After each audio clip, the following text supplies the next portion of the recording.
আসসালামু আলাইকুম রহমতুল্লাহ। আর একটি বিষয় নিয়ে আসলাম, সেটি হলো একটি কোম্পানি এবং খুবই পরিচিত ডিমান্ডফুল একটি স্টক বা শেয়ার।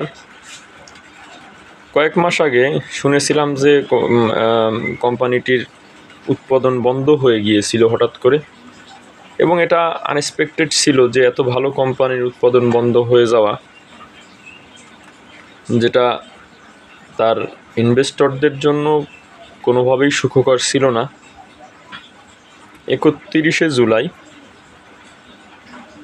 কোম্পানিটির উৎপাদন আবার শুরু হয়েছে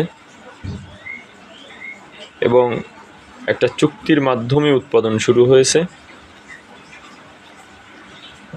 কোম্পানিটি হলো শাহাজি বাজার পাওয়ার লিমিটেড। আপনারা জানেন, সংক্ষেপে তাকে বলা হয় SPCL।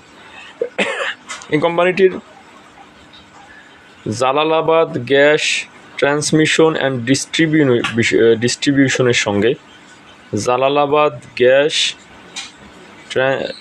ট্রান্সমিশন অ্যান্ড ডিস্ট্রিবিউশনের সঙ্গে তার একটা চুক্তি সই হয়, এবং এই চুক্তির মধ্যে দিয়েই ওই দিনই যেদিন চুক্তি সই হয় ওই দিনই কিন্তু কোম্পানিটির উৎপাদন শুরু হয়, এবং সেটা 31শে জুলাই উৎপাদন শুরু হয়। আমরা জানি যে শাহাজি বাজার পাওয়ার ভালো একটি কোম্পানি, ডিমান্ডফুল কোম্পানি। লাস্ট দুটি কোয়ার্টার ইপিএস ভালো দিয়েছে। পি রেশিও 13, প্রাইস আর্নিং রেশিওটাও 13-তে নেমে আসছে, নেট অ্যাসেট ভ্যালুটাও 39। অতএব আমার মনে হয়, যেহেতু প্রোডাকশন বা উৎপাদন শুরু হলো, একটা ডিমান্ড কিন্তু স্বাভাবিকভাবে এই শেয়ারগুলোতে আসবে বা আসতে পারে, যদিও শেয়ারটা এখন ফ্লোর প্রাইজে আছে। সকলে ভালো থাকবেন, সুস্থ থাকবেন। আসসালামু আলাইকুম রহমতুল্লাহ।